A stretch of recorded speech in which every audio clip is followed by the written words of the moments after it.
Avant d'entrer dans le vif du sujet, je tiens à préciser que cette vidéo repose sur l'incroyable travail de recherche réalisé par Horus the Kid, de la chaîne Pen and Paper.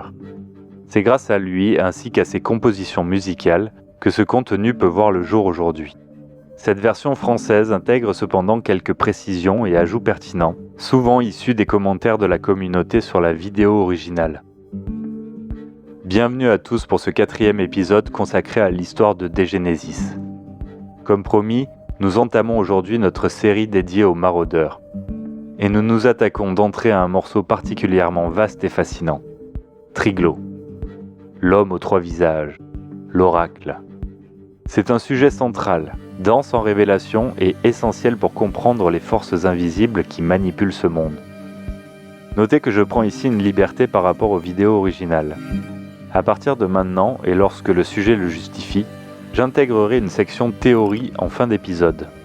Ce sera l'occasion d'explorer les pistes non officielles et les mystères laissés en suspens, en se basant sur les analyses et les déductions les plus pertinentes de la communauté. Préparez-vous, car ce que nous allons découvrir ensemble dépasse la simple légende pour toucher au cœur même de l'Apocalypse.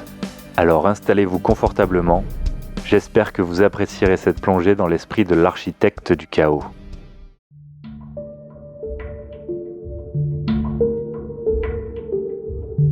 Triglav. Pour comprendre l'entité qui nous intéresse aujourd'hui, il faut se tourner vers le nord-est de la Borca. Dans les terres glacées où la survie est un combat quotidien, ce maraudeur répond à plusieurs noms. Certains l'appellent l'oracle du cheval, d'autres le connaissent sous le titre mystique des 3 visages. Son influence dépasse la simple légende locale. Dans toute la partie orientale de la Borca et s'étendant jusqu'aux frontières de Pollen, on retrouve d'étranges petites idoles équines. Ce sont les marques d'une vénération profonde, orchestrée par les clans de la barrière de glace. Ces groupes sont les vestiges tragiques d'une histoire oubliée. Aucun ne dépasse les 30 individus. Et tous descendent probablement d'un unique clan majeur, anéanti il y a 3 siècles. Isolés, ils survivent en pillant les anciennes cages de leurs ancêtres. Le clan Wesja, par exemple, excelle dans cet art et revend activement ses technologies hospitaliers de Danzig, tout en attendant fiévreusement l'arrivée de leur messie. Cet oracle, une énigmatique figure à 3 faces qui transmettrait ses ordres via un cheval sacré. Mais là où les clans voient un dieu, les chroniqueurs voient une menace tangible.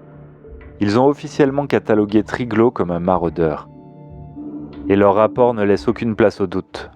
Une créature a pénétré les réseaux de tunnels de la forteresse alpine à plusieurs reprises ces dernières années.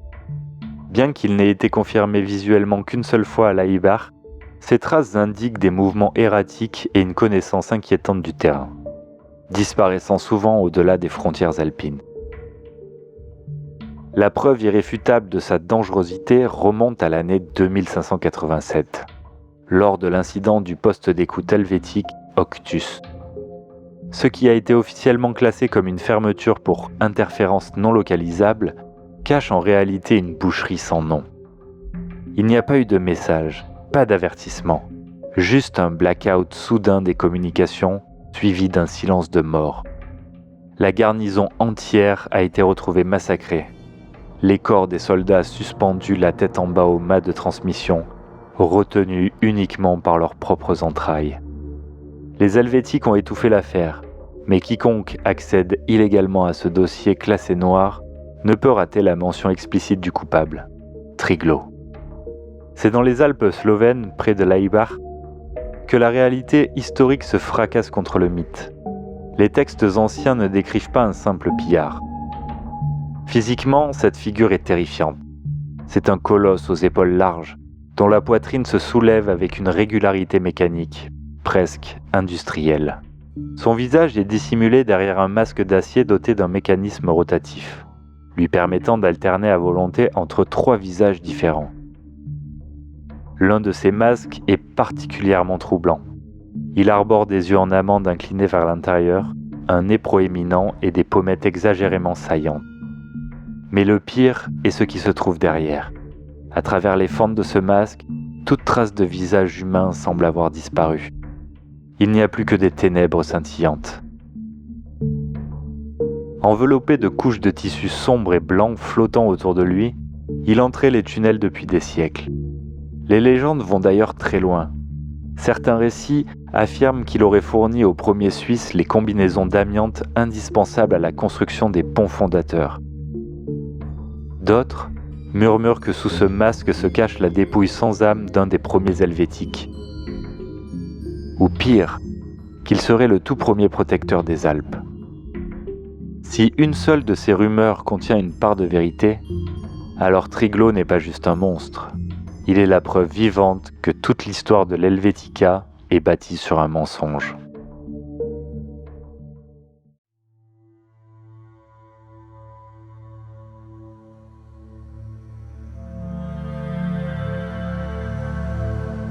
Mais pour comprendre la véritable nature de la bête, il faut remonter avant les Chatons.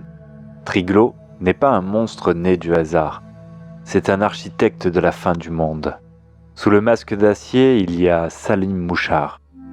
Ancien membre du conseil d'administration du Recombination Group, visionnaire et futurologue, c'est lui qui a signé l'arrêt de mort de l'ancien monde. Une preuve accablante de cette trahison a survécu. Dans une conversation archivée entre lui et Jérôme Guétrel, on découvre la commande de l'Apocalypse. On y voit Guétrel demander explicitement à Mouchard de concevoir un virus capable d'infecter et, à terme, de détruire totalement le flux. C'est ainsi qu'est né le virus 2 puissance 16. C'était une volonté commune, faire tabula rasa, effacer l'histoire pour repartir de zéro. L'objectif premier était de corrompre le réseau mondial pour priver l'humanité de son savoir. Mais le virus avait une seconde fonction. Il a neutralisé le système de défense orbitale Paladin. C'est donc bien à cause de leur décision conjointe que les astéroïdes ont frappé la Terre sans rencontrer de résistance. Cependant, Mouchard n'était pas qu'un simple exécutant fidèle. Son épithète, la 5e colonne, révèle sa nature profonde. Ce terme désigne un saboteur infiltré dans son propre camp. Guétrel le traitait de rat lors de ses échanges avec Nikita Karminov, prouvant qu'il n'avait pas une très haute estime pour lui. On sait aussi que Mouchard s'était fait implanter un dispositif spécifique appelé correspondeur. C'est cette technologie qui manipule son sang nanitique pour le forcer à attaquer les agents de Guétrel, les dormeurs du projet Tannhäuser. Comme les autres maraudeurs, il est aujourd'hui esclave de sa faim, poussé par une biologie défaillante qui le contraint à chasser pour survivre. Mais il se distingue par une prévoyance macabre, la vulnérabilité de ses proies. En sabotant le réseau D2073, il a trahi Guétrel et le Recombination Group. Il a délibérément isolé les bunkers du projet Tannhäuser, les offrant en pâture au chaos. Il est le grain de sable informatique qui a grippé la machine parfaite de l'immortalité, prouvant qu'à la fin du moins, il n'agissait plus pour Guétrel et son plan machiavélique. Cette guerre de l'ombre continue aujourd'hui. Alors que les troupes helvétiques de la région 4 chassent un fantôme à l'extérieur, Triglaud a déjà pénétré le cœur de leur défense. Mais il n'agit pas seul.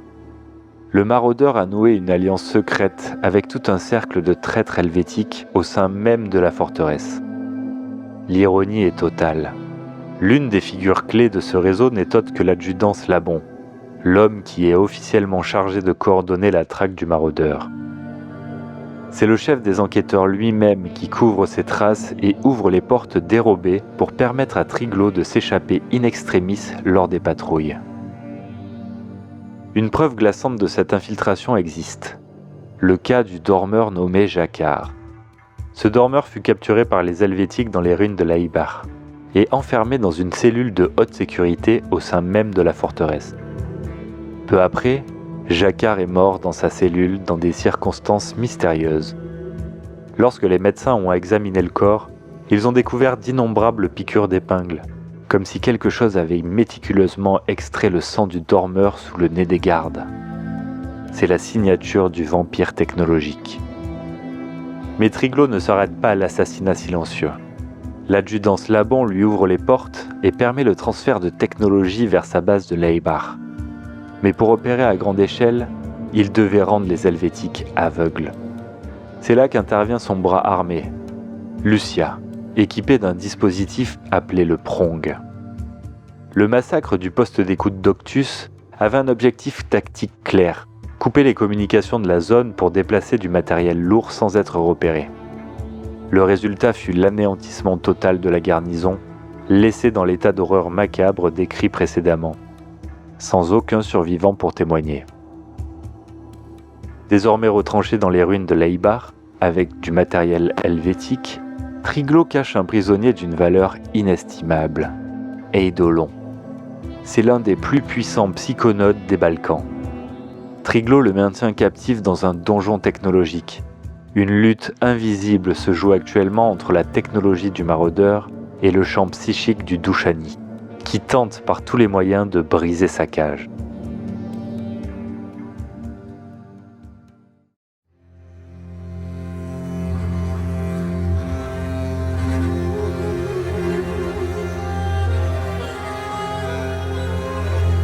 Nous plongeons maintenant au cœur de la machination, car la présence de Triglaud dans les Alpes n'est pas qu'une question de territoire, c'est une question de domination numérique. Le Douchani Eidolon et l'alliance contre nature entre Triglaud et les Helvétiques renégats ne sont pas deux événements isolés. Ce sont les deux faces d'une même pièce stratégique. Après avoir pénétré dans les entrailles de la forteresse alpine, le maraudeur ne s'est pas contenté de piller. Il a détourné la puissance de calcul phénoménale de la station pour infiltrer ses défenses logiques et y installer un parasite complexe, un sous-réseau pirate. Ce système a été conçu avec un but unique et impitoyable: bloquer hermétiquement l'accès au dernier serveur, cette arche de données située sur la Lune. Grâce à ce verrou numérique, Triglaud a pu, pendant des années, tenir en échec la faction dissidente des chroniqueurs, les fameuses aiguilles, les empêchant de réaliser leur rêve de reconnexion. Mais ce statu quo est en train de s'effondrer. Soudainement, la situation a basculé. Depuis sa cellule de confinement, Eidolon a réalisé l'impensable. Il a réussi à accorder son champ Douchani, cette fréquence psionique qui manipule la réalité, sur la même longueur d'onde exacte que l'écran protecteur nanotechnologique de Triglaud. Cette résonance a provoqué une surcharge. Le sous-réseau a été endommagé, fissurant le barrage que Triglaud avait mis des siècles à construire. L'onde de choc de cet événement se propage bien au-delà des Alpes. Triglaud joue en réalité un rôle majeur, quoique invisible, dans l'une des intrigues les plus denses de ce monde, celle de Justicienne, aussi appelée Moloch. Dans cette métropole grouillante, des dizaines de factions et des centaines d'individus luttent chaque jour pour leur survie ou leur gloire. Et bien que Triglaud n'apparaisse jamais physiquement dans les rues de Moloch, son ombre plane sur toute la ville. Il agit en marionnettiste, déplaçant ses pions sur l'échiquier urbain pour contrer ses ennemis.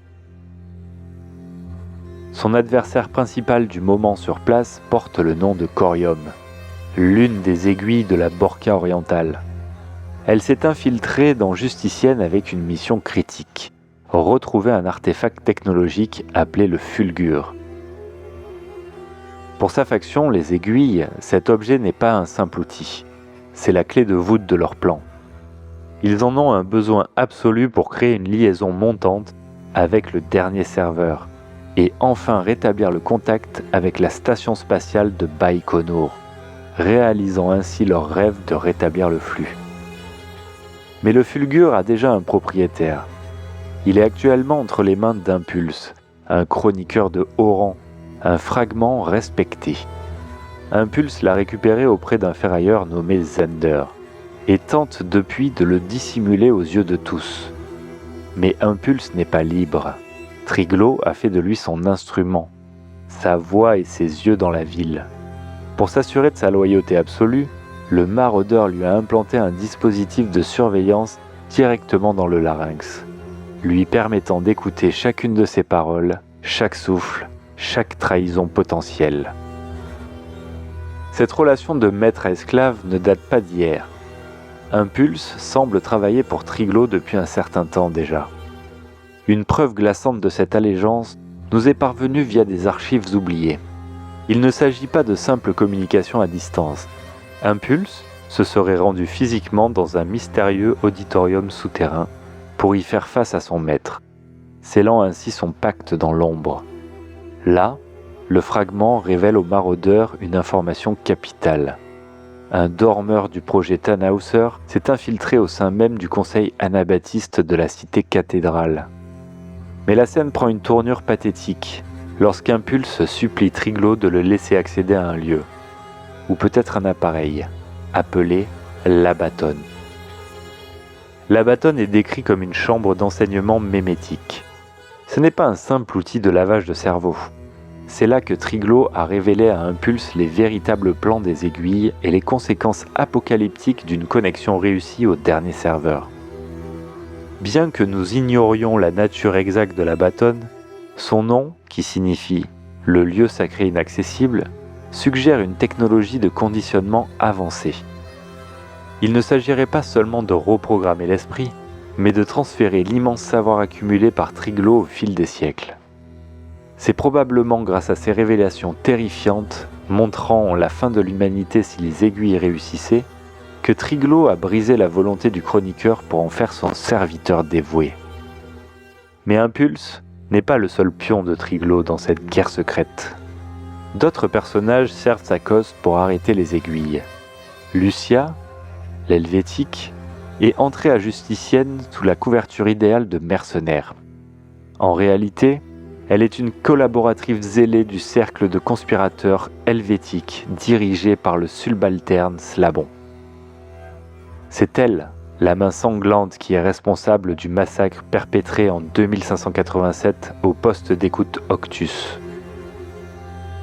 Un acte de barbarie qu'elle a dû commettre non par plaisir, mais par nécessité, pour protéger les plans de son maître et garantir le silence sur ses opérations.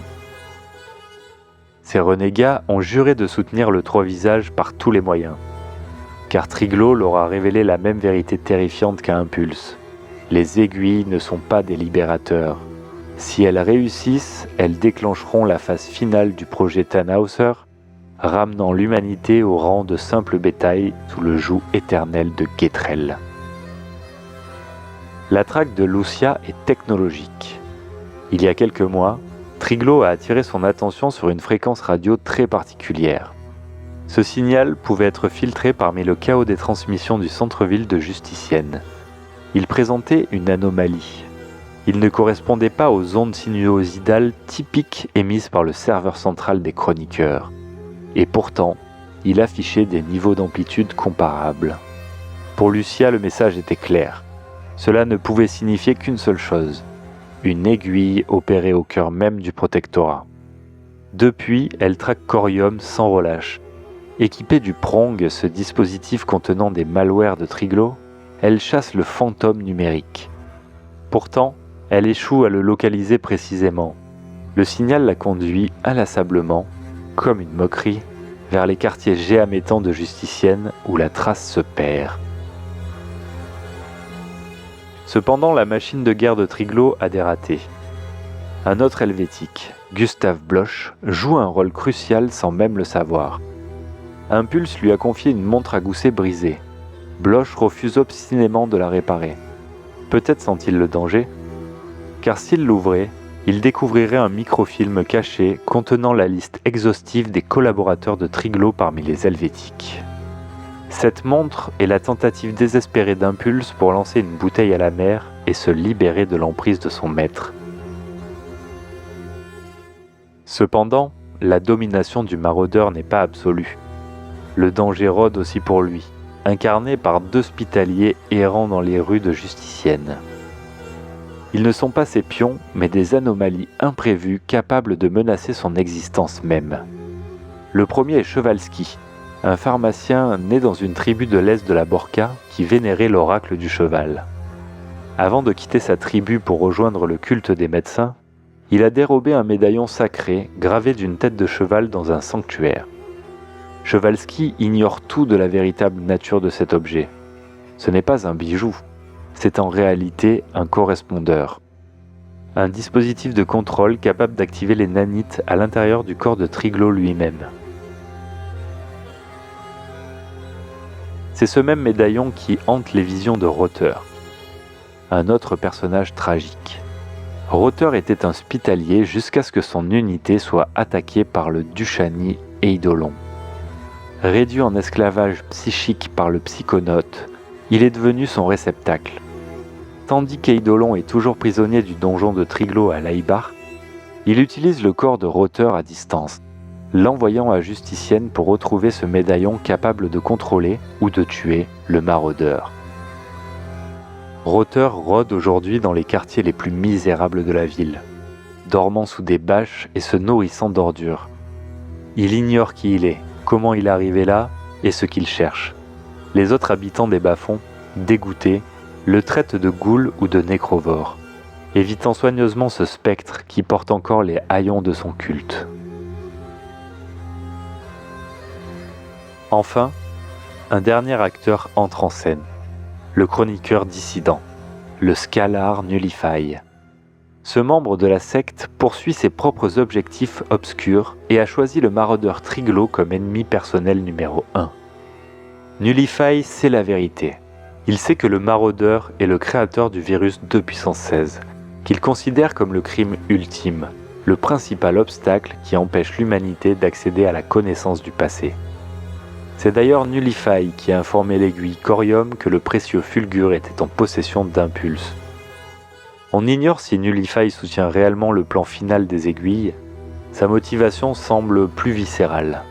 Il veut vaincre Triglaud et réparer les dégâts causés par son logiciel malveillant, quel qu'en soit le prix. Tout cela nous ramène inévitablement à l'origine du mal. Le virus 2 puissance 16. Nous avons connaissance de plusieurs cas où ce code destructeur a causé des ravages considérables. Le premier incident notable est, bien sûr, l'effondrement total du flux avant les Chatones. Mais ce n'était que le début. La défaillance critique du système de défense paladin, censé sauver l'humanité des impacts d'astéroïdes, a également été provoquée par ce même virus, le virus de Salim Mouchard. Il ne faut pas s'y tromper. Mouchard savait ce qu'il faisait. Il savait que le virus était une idée de son patron, Jérôme Guetrel. Le but était double et terrifiant. D'une part, effacer toute la connaissance humaine, faire table rase de l'histoire pour que la mémétique de Guetrel puisse reprogrammer les sociétés humaines sans la concurrence des anciennes idéologies. D'autre part, neutraliser le système paladin. L'échec des défenses garantissait que les astéroïdes percuteraient la Terre comme prévu, créant le traumatisme nécessaire pour que Guetrel puisse remodeler l'humanité sur les cendres de l'ancien monde. Le logiciel malveillant de Triglaud a même infecté des parties de l'orbiteur Minerva, qui s'est écrasé sur la ville de Nulpelia, déclenchant une série d'événements catastrophiques qui mériteront leur propre vidéo. Pourtant, une lueur d'espoir étrange subsiste.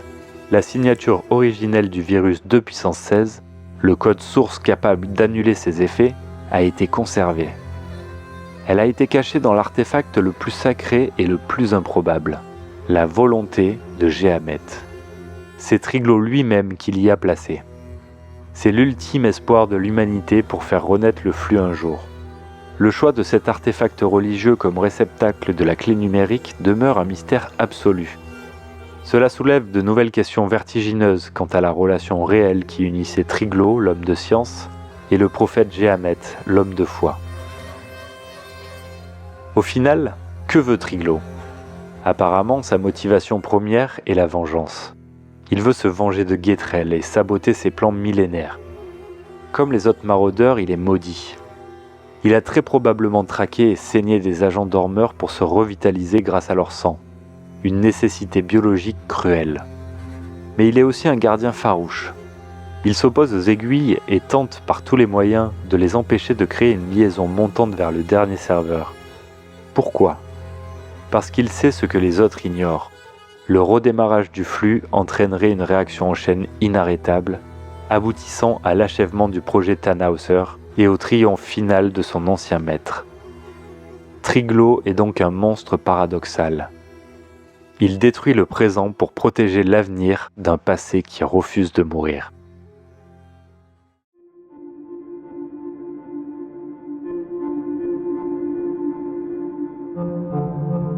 Avant de refermer définitivement ce dossier, prenons un moment pour explorer ce qui se cache entre les lignes. Grâce au travail de recoupement de la communauté, qui a analysé chaque fragment d'information, chaque date et chaque comportement, plusieurs théories fascinantes ont émergé du métaplot. Ce ne sont pas des vérités absolues gravées dans la pierre, mais des pistes de réflexion issues de l'intelligence collective, qui pourraient changer radicalement la façon dont vous percevez ce maraudeur dans vos campagnes. Commençons par une question tactique. Pourquoi garder Eidolon en vie ? La capture du puissant psychonaute Eidolon à Leibar n'est peut-être pas qu'une simple prise de guerre ou une expérience sadique. Une théorie suggère que Triglav utilise le chant du Dushani comme un brouilleur de signal biologique. On sait que d'autres puissances technologiques, comme la station Minerva ou les aiguilles, scannent le monde. En forçant Eidolon à chanter dans une boucle de souffrance sans fin, Triglav crée une zone de silence radio impénétrable autour de Leibar. Tant que le Dushani chante, Triglav est invisible au radar de l'ancien monde. Si Eidolon s'échappait ou mourait, le camouflage tomberait instantanément. Cela nous amène à la nature réelle de l'Abaton. Nous avons mentionné cette salle interdite, où son lieutenant, Impulse, reçoit ses ordres. Mais est-ce juste une salle de briefing ? Il est fort probable que l'Abaton soit une interface directe avec les mémoires du dernier serveur. Cela expliquerait la loyauté terrifiée d'Impulse. Il n'a pas simplement subi un lavage de cerveau classique. Triglav lui a montré la vérité brute, les enregistrements vidéo de l'Echaton, les plans cyniques de Getrel, la réalité biologique de l'homodégénésis. Impulse a vu que l'histoire est un cycle de destruction. Pour lui, servir Triglav n'est plus un choix moral, c'est la seule option logique et mathématique pour éviter l'extinction totale de l'espèce. Mais allons plus loin dans la paranoïa avec l'origine du mal. C'est sans doute la théorie la plus sombre. Elle suggère que Salim Mouchard n'a pas seulement détruit le flux, il l'aurait conçu pour être détruit. Cela signifierait que le plan du Recombination Group était prêt dès le premier jour. Créer une dépendance mondiale à une technologie, l'utiliser pour manipuler les masses et prévoir son extinction brutale pour plonger l'humanité dans le chaos et l'impuissance. Dans cette lecture, le Recombination Group s'impose comme l'architecte glacial de la fin du monde depuis le premier jour, Mouchard n'étant que l'instrument de cette destruction. Toutefois, si le Recombination Group tirait les ficelles, Mouchard a gardé une carte dans sa manche, la Time Capsule. Pourquoi un homme de science, un athée convaincu comme Mouchard, irait-il cacher l'antivirus du flux, la clé du salut technologique, dans le testament religieux de Gehamet ? C'est peut-être son pari le plus génial. Mouchard savait que la technologie allait rouiller et disparaître, mais il savait aussi qu'une chose survit à tout, la foi. En cachant la donnée la plus précieuse du monde dans l'objet le plus sacré du culte, il a créé une capsule temporelle parfaite. Il a confié la sauvegarde de l'humanité aux seuls êtres capables de protéger cet objet pendant 500 ans, au péril de leur vie, sans même comprendre ce qu'ils gardent, les croyants.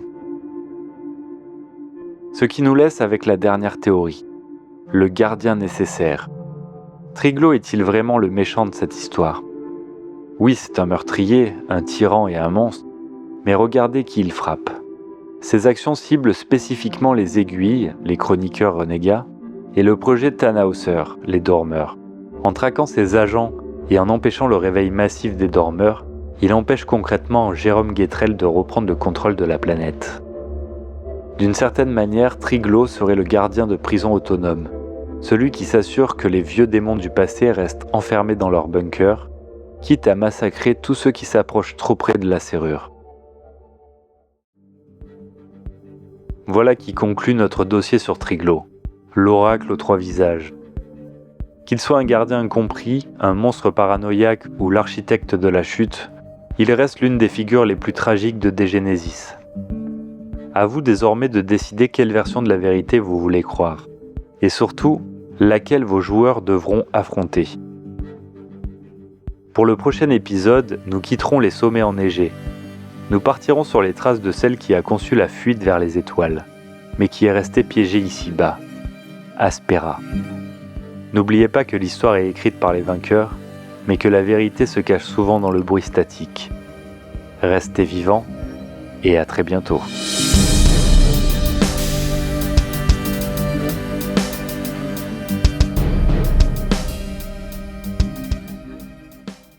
Tu sais pourquoi le communisme a échoué il y a près d'un siècle ? Parce qu'il n'a pas réussi à détruire la société existante de manière révolutionnaire. Il a essayé de l'incorporer, de la transformer harmonieusement en un état de transcendance. Mais les vieilles valeurs collent comme du goudron. On ne peut établir de nouvelles valeurs qu'en renversant complètement les anciennes. Imagine une société dépouillée de ses croyances fondamentales, de ses traditions, de ses idéaux. Imagine une civilisation totalement anéantie et reconstruite pendant 1000 ans. Une telle société serait prête pour un changement de valeur. Si tu voulais rééduquer l'esprit, il faudrait d'abord lui enlever tout ce qui l'occupe. Le laisser errer sans but dans la vallée des ténèbres pendant un millénaire. Puis lui réapprendre depuis le début, comme à un singe. Quelle humanité glorieuse ce serait. Tu es en train de me dire que tu veux précipiter la fin du monde? Non, je veux le voir mûrir et dépasser son potentiel actuel. Qu'il embrasse son destin. L'humanité n'a pas été créée pour rester enfermée au paradis, mais pour semer ses graines à travers les étoiles. Mais d'abord, il faut la nettoyer de toute la crasse dont elle s'est recouverte. Qu'est-ce qu'il veut faire? Sortir les champs d'assaut? Fomenter une révolution? C'est donc ça le véritable but de Free Spirit? Pas de révolution, une déévolution. Retirer la patine de la civilisation, l'effacer de leur mémoire. Tu peux pas faire ça. À moins de déclencher la 3e guerre mondiale et de trouver le moyen d'y entraîner les Russes. Tu as raison, je ne peux pas. Mais toi, tu peux. Coupe le flux, écris un code qui le détruira. Dépouille-les de tout ce qu'ils connaissent. Ça détruira le RG en même temps que tous les autres. Salim, nous laisserons passer l'orage. Nous reviendrons quand le moment sera venu. Le projet Tannhauser? Évidemment. Mais nous n'avons pas encore résolu le problème. Je n'ai besoin que d'un seul homme. J'ai besoin de Nathan Hargeier. Tu veux être un dieu pour eux. C'est ça ton but. Merde, non. Je veux être Noé.